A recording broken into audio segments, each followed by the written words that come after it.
Good morning, everyone. Today, you are going to learn about what is human resource management.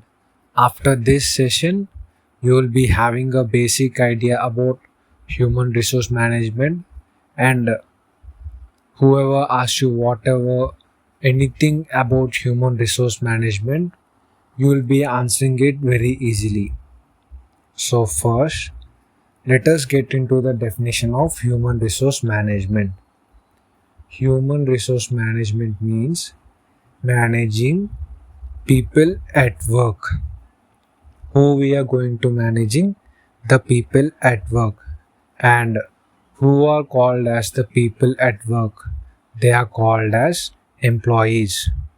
So why can't we call it as employee management? Why are we calling it human resource management? Because employees are human resources. They are very valuable to a company. They are what differentiates a good company from a great company.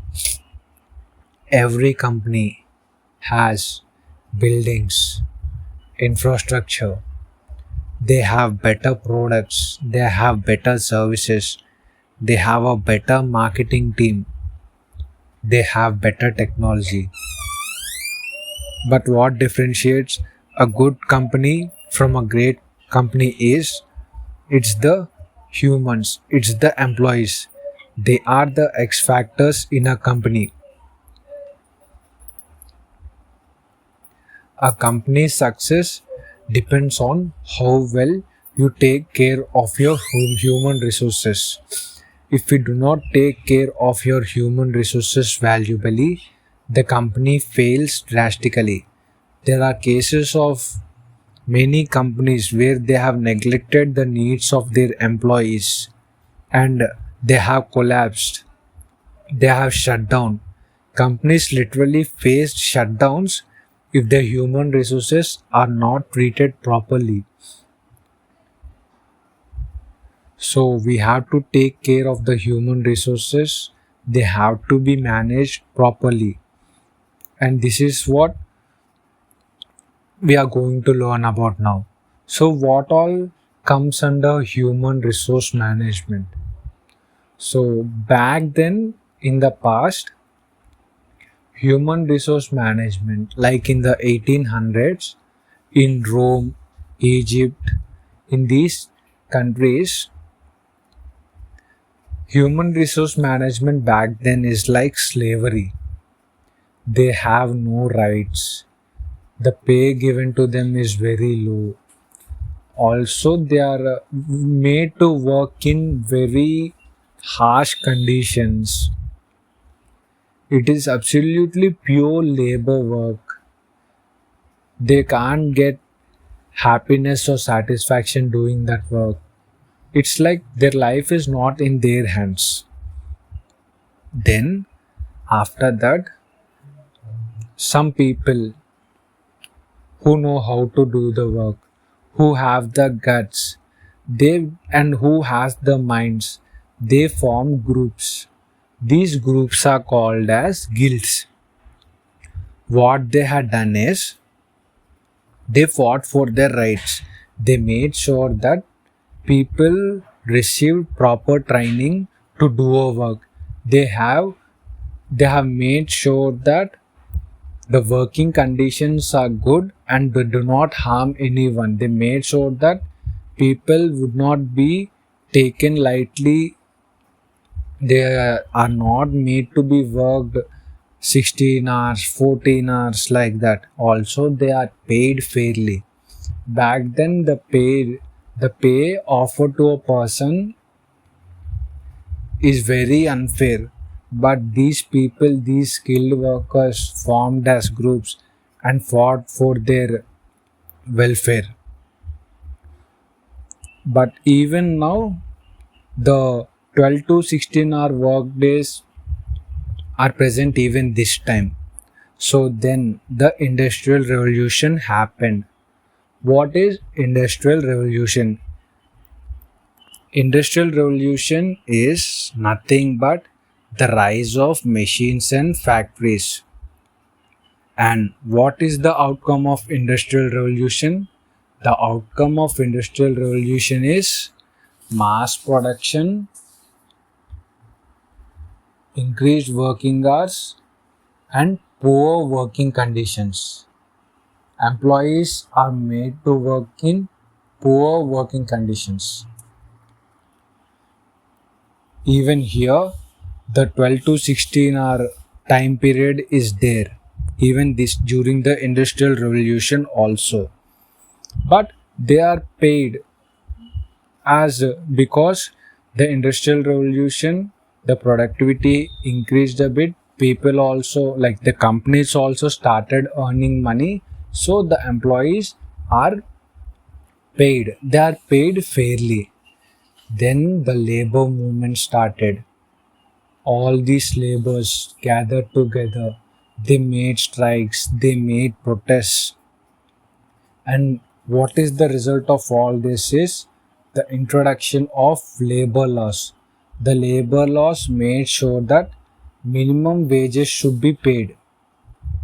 Okay? Employees should be worked only for a fixed amount of time. They have to provide good and clean working environment. So this is the start of the labor or the employee, what we say, rise of employees. Like they are paid minimum wages, then they are provided fair working hours, good and safe and clean working environment. So after that, scientific management, introduction of scientific management. What do you call scientific management is? It is just working with a process, working with a logic. Like it is not like working blindly.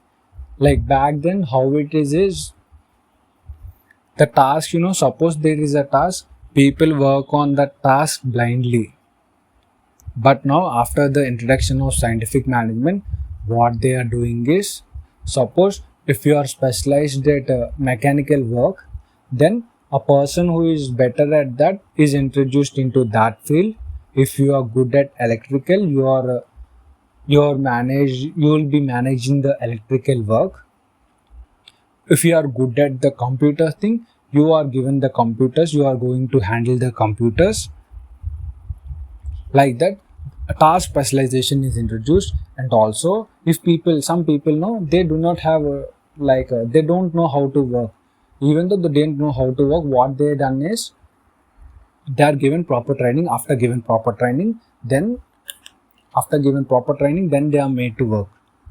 And also, here is the introduction of the performance based pay. So back then, even though there is no motivation for people, like some people, they, let us say there are two people. One person works very well, the other person do not works well. And the person who works well, what happens is, even though I am working very hard, I am doing the most amount of work, I am not getting enough salary. I am getting same amount of salary as some extent so and so person. So then the introduction of the, what do you call, the performance pay is introduced. And what it had done is, it made people who are skilled in their work to work more, to get the, it helped people to bring the talent out of themselves. So then the personal management happened. It is in the 1940s, personal management. So what do you call as personal management is nothing but companies, started realizing that happy workers results in more productivity. So then they started proper hiring, proper training, providing better training to the people who don't know how to work. Also, they are hiring people, like back then they used to hire normally the local workers and all those people, but now they know the importance of proper hiring. They are taking people only who are qualified. They are taking people who are eligible to do the work. Then they are provided with better working conditions. What do you mean by better working conditions is they made sure that the environment in which a person who is working is clean, and also he is safe. He is not he is not going to face any danger, or is not going to face any death when working in that particular environment. And then the introduction of the performance based pay. Just as I have said before, performance based pay had a like had a long lasting impact in the minds of the people. Like more people are since back then money is a valuable thing even now, but back then it is hard to earn money. So people work, who know how to work hard, since they are getting incentives. So the performance based pay had a long lasting impact during that time. And it is during this time only, it is during this era, the 1950s, HR is introduced. Till now, there is no person called as HR to hire the people to take care of the employees. But now, people started employing special persons, specialized managers to take care of all these people. So then, the introduction of the what do you say? The introduction of the motivation theories. So what do these motivation theories suggested is, first thing is whenever a person is employed, the first thing is he need to be paid well. After paying well, he should be provided with a clean working environment. So these are the basic needs. Companies till now thought about these needs only, but after working for some time, he will be a thought arises in his mind. I'm working for this company for these many hours. What happens to my family if something happens to me working here? So then he searches for security. So then after searching, so after recognizing this need of the employee, company started providing health insurances, also retirement benefits, and clean and safe working environments. So after that, he, even after providing this, then after some time he will be thinking for, I'm working for this many hours, but I should be also happy, right? I also need some social connection with the people, right? Like if I'm in my house or in my hometown, I'll be having friends, and there I can chill with the people, and also it is not this much stressful. But here there are no people here. There are no people to engage in a talk, and also it is very stressful here. So then company recognizes this need of the employee, and then they started employee engagement programs, and also they made sure that they are given the leadership roles, and also they are making sure that the employees, they're happy with their work. And then the self actualization, like employees, even after providing these many conditions, they have a small dissatisfaction that they are not doing something great in their lives. They want to achieve something. So then to satisfy this need of the employee, they started offering them leadership roles, growth and training programs, so that they can become the best version of themselves. And this is how the self actualization needs are achieved. So then, and also coming to the theory X and theory Y. Theory X says that better working conditions, a good pay, they are like basic things. These are necessary. Only if we have these things, an employee will work in a company, but they will not lead to his satisfaction. How do satisfaction comes? By offering leadership, by social gatherings, and less stress, and also innovation, which is what theory Y suggests. Satisfaction comes from these things, and whereas what theory X suggests is, if you provide basic working conditions, basic pay, An employee will not get satisfied, but he will also not be dissatisfied. To gain satisfaction, he need to be provided with leadership roles so that he can achieve or he can be satisfied. There should be less stress, and also there should be room for social engagement, and these things provide satisfaction. So then the strategic human resource management entered the picture. What is all this thing is the so let us see how human resource management is in the current days. So the focus is primarily on the employees instead of the company's benefits or what a company gets from the employees. It is what the company is offering its employees. Companies realize that it is a mutual relationship.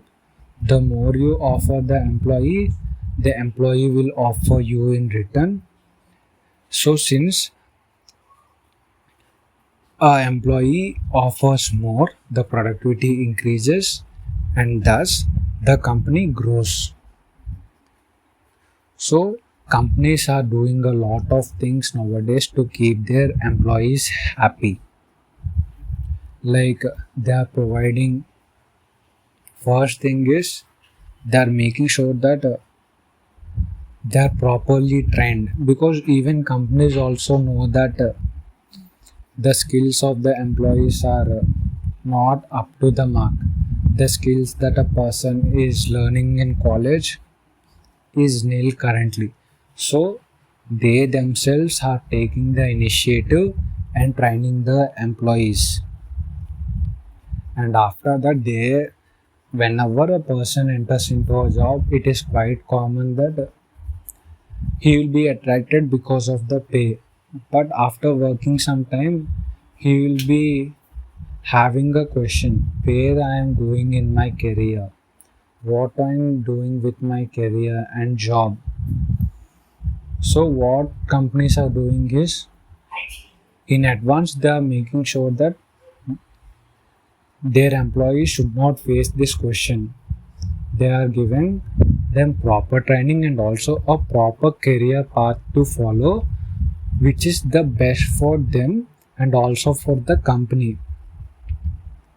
So employees having a clarity, like this is my position right now.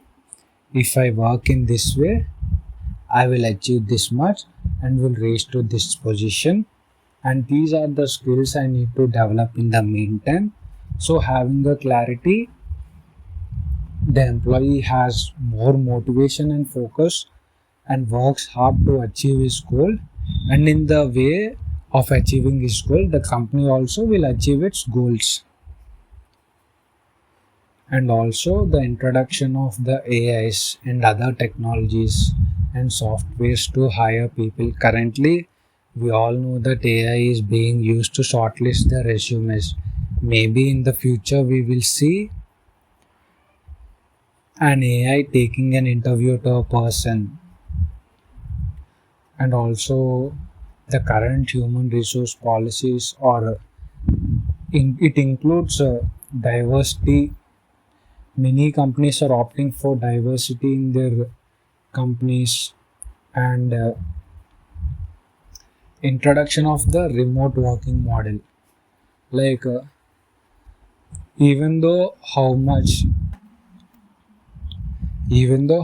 money you pay to a person, how much or you may provide him better working conditions, no matter how much you provide, there will always be dissatisfaction in the minds of the employee who is away from his work hometown and who is away from his people. So what they are done is introduction of the remote work model. With the same benefits he is achieving away from his hometown, he can go to his hometown or a remote place he likes and works from there. So now he can be with his people, which leads to his satisfaction. The employee gets satisfied internally and works more for the company. Even studies prove this. And also, Google also what they are doing is not only Google, many companies they are shifting the people into their hometowns, into the offices in their hometown. Suppose I am working in a Hyderabad in a company and my hometown is Vizag. What the company is doing is it is shifting me to my hometown so that I will be satisfied and work more for them. And it resulted and it gave a positive impact. Even studies to reveal this. So if we compare the working conditions back then and now, like back then, as I have mentioned, it is pure slavery, and currently it is now. Yes, even people are facing the work pressures, health issues, stress. But if we compare it with the past, currently it is very good. It's I actually we can't compare them. Today we are paying high. We are getting paid very highly. The stress it is very low compared to then.